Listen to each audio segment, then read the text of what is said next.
I don't know how coherent or insightful this video will be because it's just something that's been on my chest. It's something that I've been thinking about.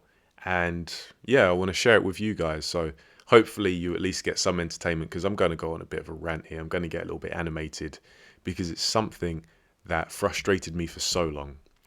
But before we get into the nitty gritty, some context. You guys probably remember a couple of weeks ago, I did a video where I basically described my opinion of why I think Alexander Usyk beating Tyson Fury and becoming undisputed heavyweight champion was a better result for boxing. It restored boxing's reputation, and it also restored people's hope in the future of boxing.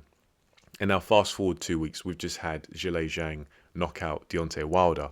And I can't help but feel that there is a karmic undertone to this. And I understand and I appreciate not everybody believes in karma. That's fair enough. Some people see it as a bit woo-woo. Some people see it as too inconsistent to actually be a thing. Fair play. But I tend to think that there is some kind of karmic return in some aspects of life for some people. I can't describe it. It's just the way I live my life, the understanding that I carry. And I feel that that's what we've seen, at least from the lens that I'm looking through, the perspective that I see it from. Tyson Fury and Deontay Wilder have both learned that the truth hurts and the truth ultimately will win. It will rise to the top and everybody will see the truth for what it is. Because as I alluded to in my post-fight video for Zhang versus Wilder, since the Saudi influence has really got a foothold in boxing, certain fights have been made. We've seen rivals that were supposed to fight actually fight now. And you start to see, okay, guys are trading wins and losses, and all of a sudden nobody looks invincible. Like everybody has some vulnerability, which shouldn't be surprising. When you're in a heavyweight division that is as competitive as this one, with as much talent as this current era of heavyweights has, that's purely the nature of it. Boxing is a strange sport, an extreme sport. It gets even stranger when you get to heavyweight. These guys are packing so much power, and these days they're quicker, they're bigger, they're more technical than heavyweights generally in yesteryear. So yeah, don't be surprised when these guys are chopping and changing, winning some, losing some, drawing some. It happens.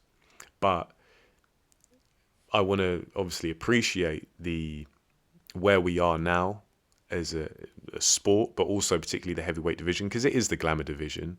It has a massive influence and a trickle-down effect on how the rest of the sport gets viewed by the public, particularly the casuals. But for a while, there was this Tyson Fury, Deontay Wilder double act, where they were basically just bouncing off each other, being incredibly dishonest, incredibly deceitful, conning the fans, depriving us of fights we wanted to see, meaningful fights for the sport. And they've recently just got their comeuppance. And I must say, it's quite sweet. I try not to get involved in these feelings. You know, obviously when I'm breaking down fights, when I'm trying to make predictions, I try and keep it as objective as possible. But obviously the respective fights are said and done. And just to give you my purely subjective reflections, yeah, I think it's good. It's good for boxing. It's good to see Tyson Fury and Deontay Wilder get hiding as a retaliation for the way that they disrespected boxing and boxing fans.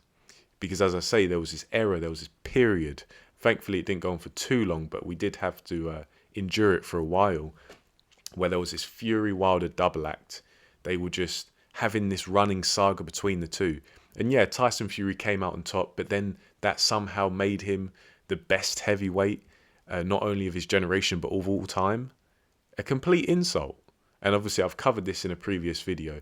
But then there was like this mechanistic approach. It's like, okay, there's Tyson Fury, head and shoulders above the rest. He doesn't even have to bother fighting his contemporaries because they're not going to hold a candle to him. However, there's Deontay Wilder.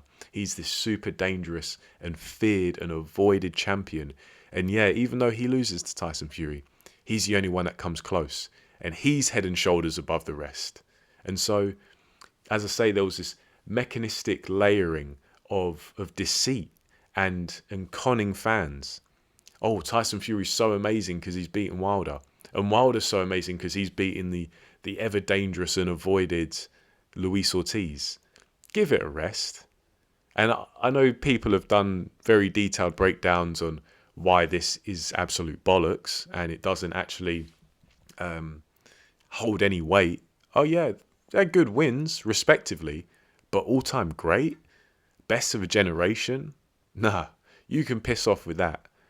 But it was so frustrating because they said it so much that people started to believe it. Not even just the fanboys, because the fanboys are idiots. They're just trying to live vicariously through their favorite fighter because they're so pathetic they can't actually pursue their own livelihoods. You know, they look up to Tyson Fury, they look up to Deontay Wilder, they look up to other grown men. Pathetic. But it got to a point where even the people who were supposed to know better, they were getting drawn in by the Tyson Fury mythology, the Deontay Wilder mythology, even the Luis Ortiz mythology, by proxy of making those guys looking better, this kind of food chain effect. And don't get me wrong, all the fighters I've listed, particularly Tyson Fury and Deontay Wilder, they are great fighters. They are very capable fighters. I'm not denying that.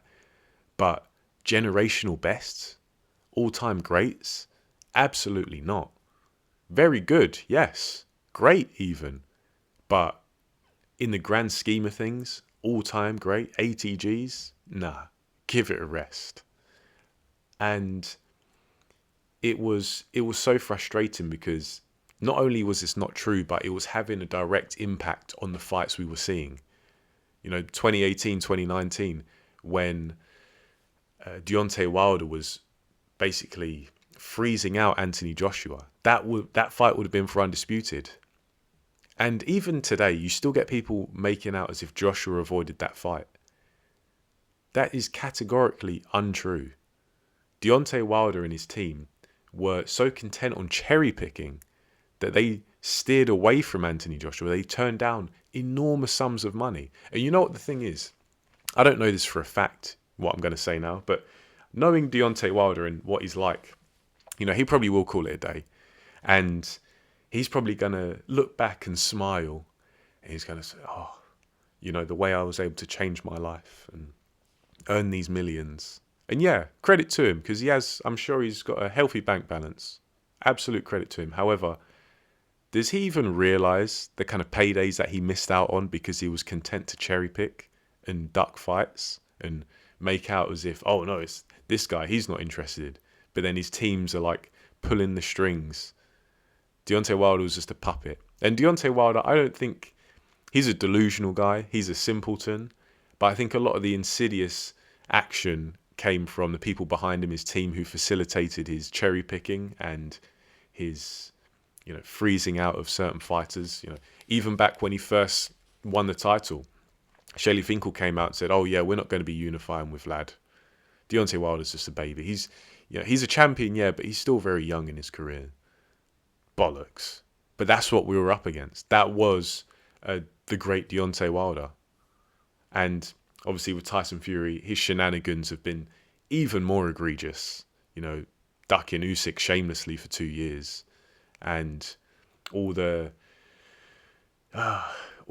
corner cutting, just the BS, just being content to almost talk himself into a position of being regarded as great. Deontay Wilder did the same thing. Meanwhile, you got guys like Alexander Usyk fighting this guy and that guy in their backyards, no questions asked. You got guys like Anthony Joshua who, his own vulnerabilities are on display, but yet he's getting a title.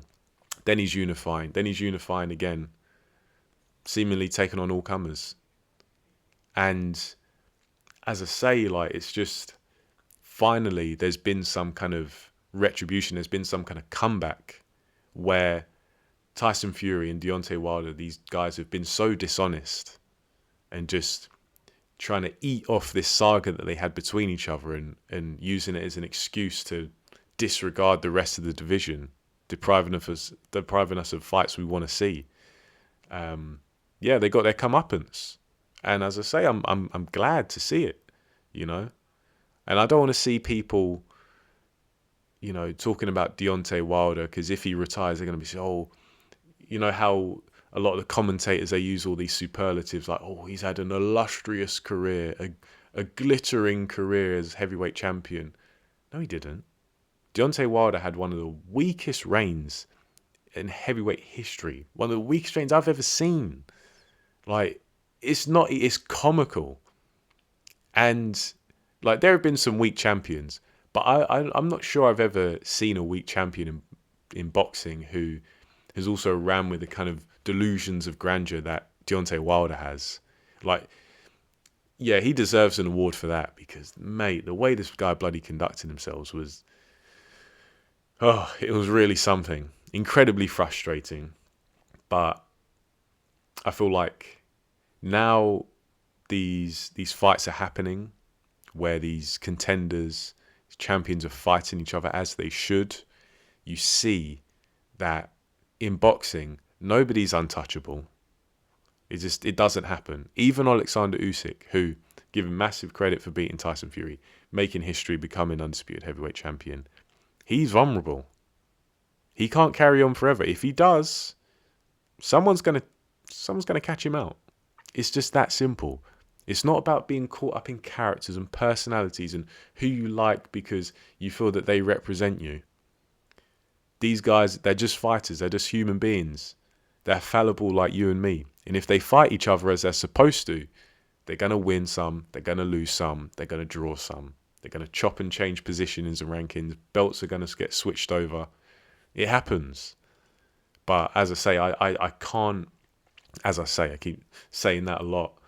I'm going to have to bring this video to a close. I hated the dishonesty because it rubbed off on fans as well. You got some brain dead fans. You got people who should know better, and they were just helping to perpetuate these borderline scandals in some instances. But it seems that we've finally been rid of that. There's a certain evil in boxing, an evil in the heavyweight division that's been slain. You know, this hype machine, the Tyson Fury hype machine, the Deontay Wilder hype machine. It's just I think we can say these hype machines are well and truly on the scrap heap now, and it's good to see. It's going to be good for the sport. It's going to help the sport to thrive because all of a sudden there are no roadblocks, no excuses, there's no BS narratives, no agendas or anything like that. So yeah, as I say, a bit of a rant, just a bit all over the shop, but I hope what I've said has made sense. Let me know your thoughts in the comment section below.